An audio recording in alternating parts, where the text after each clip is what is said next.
আজকে খাবারের মেনুতে অনেক কিছু ছিল, তবে সবগুলো রান্না আপনাদেরকে দেখাতে পারছি না, কারণ সময় অনেক লাগবে।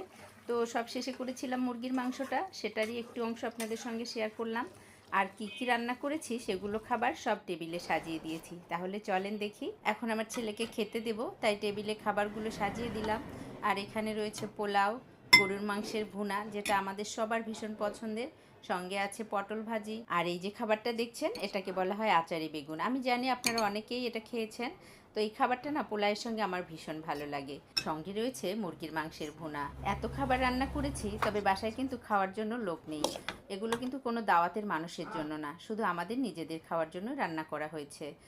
আমার হাজব্যান্ড, আমার মেয়ে, তারা কিন্তু বাসায় নেই, তারা বেড়াতে গেছে। বাসায় এখন শুধু আমি আর আমার ছেলে, তো দুজনে মিলে এখন খাবার খেয়ে নেব। তো সেই জন্য খাবারগুলো রেডি করে নিয়েছি, ছেলের প্লেট সাজিয়ে দিচ্ছি। তো এই ছিল আমাদের আজকের খাবার দাবারের কিছু অংশ। তো কেমন লাগলো আপনাদের কাছে অবশ্যই কিন্তু জানাবেন।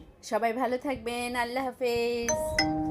আজকে খাবারের মেনুতে অনেক কিছু ছিল, তবে সবগুলো রান্না আপনাদেরকে দেখাতে পারছি না, কারণ সময় অনেক লাগবে। তো সব শেষে করেছিলাম মুরগির মাংসটা, সেটারই একটু অংশ আপনাদের সঙ্গে শেয়ার করলাম। আর কি কি রান্না করেছি সেগুলো খাবার সব টেবিলে সাজিয়ে দিয়েছি। তাহলে চলেন দেখি। এখন আমার ছেলেকে খেতে দেব, তাই টেবিলে খাবারগুলো সাজিয়ে দিলাম। আর এখানে রয়েছে পোলাও, গরুর মাংসের ভুনা, যেটা আমাদের সবার ভীষণ পছন্দের, সঙ্গে আছে পটল ভাজি। আর এই যে খাবারটা দেখছেন, এটাকে বলা হয় আচারি বেগুন। আমি জানি আপনারা অনেকেই এটা খেয়েছেন।